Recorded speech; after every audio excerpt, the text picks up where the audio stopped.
Hi class, we are doing a three-part series on fractions. Today's part is just on halves, fourths, and eighths. Our learning targets are I can define numerator and denominator, and I can represent fractions using paper folding and symbols.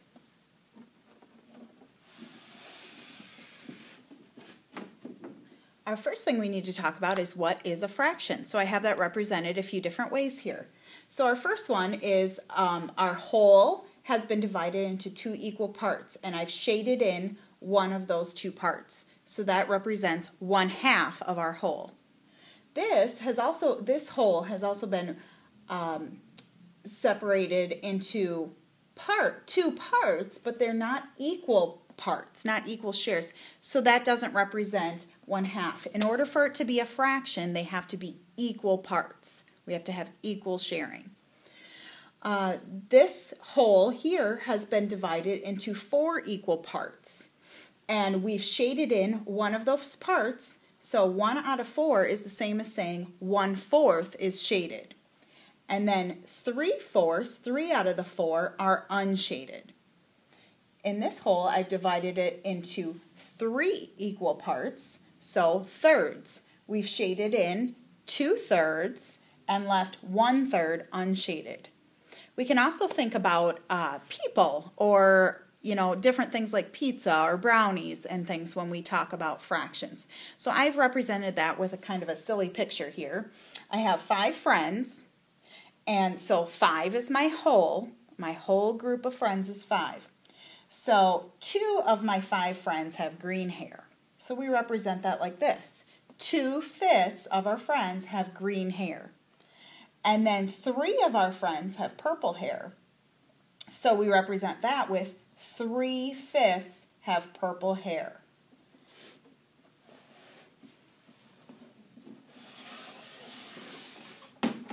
All right, we have some vocabulary for you to put down in your vocabulary section of your note catcher.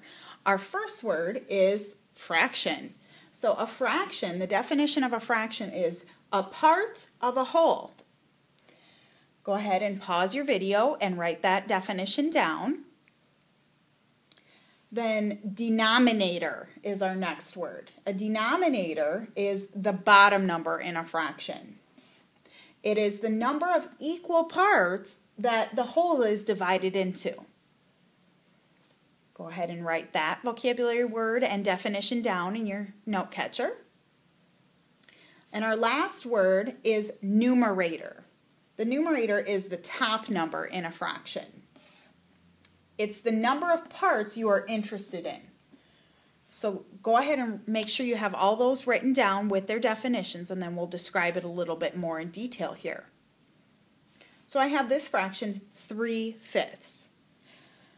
The top number is the numerator, the bottom number is the denominator. Okay, so if we have, this is kind of faded a little bit, but this is our whole. So our whole is divided into 5 parts, 5 equal parts. That's our denominator. That's where that comes from.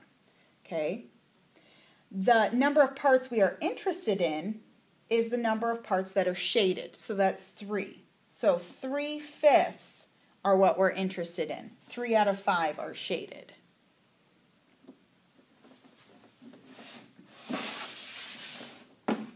Now it's time for you to try it. So in your practice work part of your note catcher, I want you to try these 4 questions. So the fraction that we're talking about is 3/4.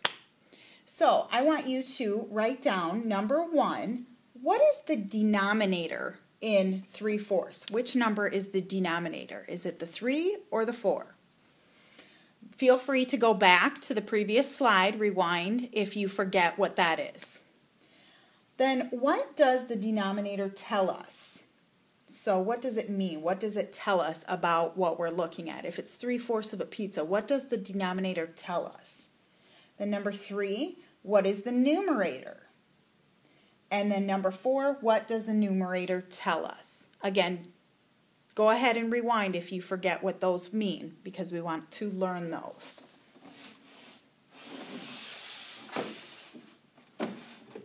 All right, so we've come to the part you're going to need these a lot for your math work, and we might probably use them in CGI too.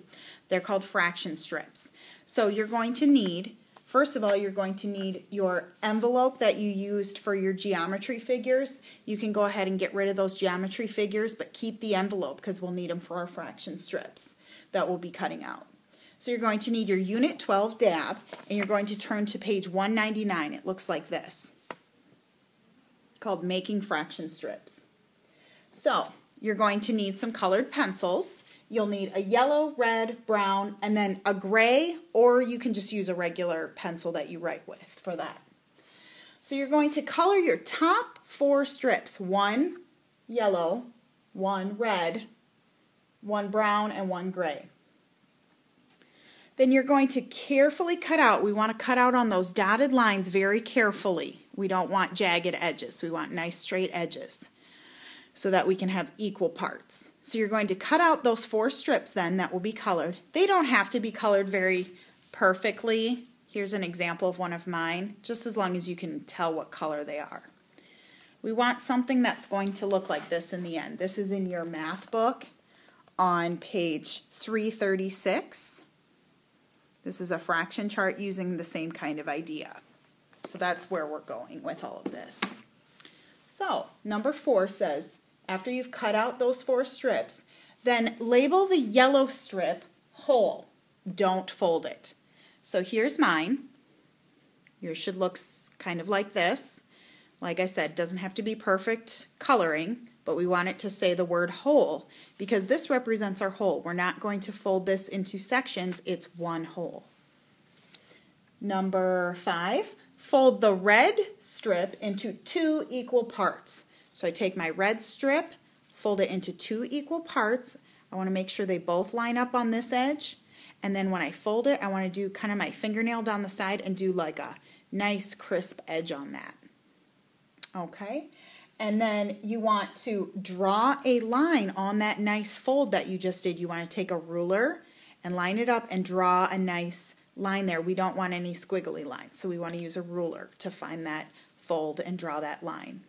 And I used marker with mine. You don't have to use marker, but it just makes it easier to see.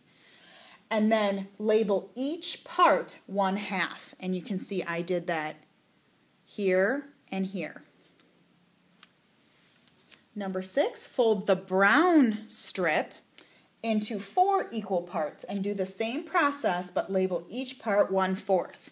So here's how I did that. I folded it in half first, then I folded it in half again. Okay, so I have 1, 2, 3, 4 equal parts. And then I drew my lines with my ruler, and I labeled each part 1/4, 1/4, 1/4, 1/4. We have a total of 4/4 or 1 whole. If you hold it up to your 1 whole, any of these, they would be the exact same size. But we're dividing them into fractions by folding them. Number 7, you're going to fold your gray strip into 8 equal parts. Do the same process, but label each part 1/8. So here's how I did that. I folded it in half first, then I folded it in half again, like we did for our 4ths, and then you fold it in half again, and make sure each time that you're lining up those edges, because they have to be equal parts. They cannot be, some of them longer than others. They have to be the same size, each part. Then I want to make a nice crisp fold. Use your fingernails if you can. Then unfold it, and then you'll draw, see I already have mine drawn, but then you're going to use your ruler and draw lines on each fold, and I had to do this too. And you'll have 8 equal parts, and you're going to label them 1/8, 1/8, 1/8, 1/8 for a total of 8/8 or 1 whole.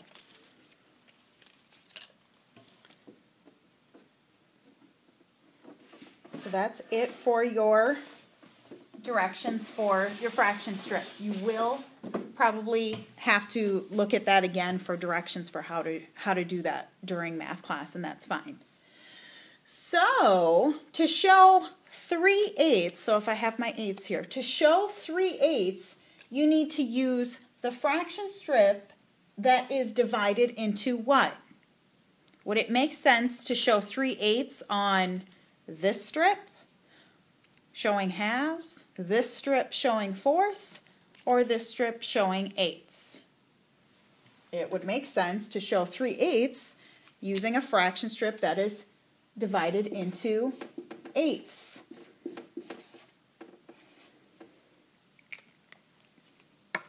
To show halves, would it make sense to use the eighths? Probably not. The fourths or the halves? It would make sense to use the strip that is divided into halves. And to show 3/4, we would not use the eighths or the halves, we would use the strip that is divided into 4 equal pieces or fourths.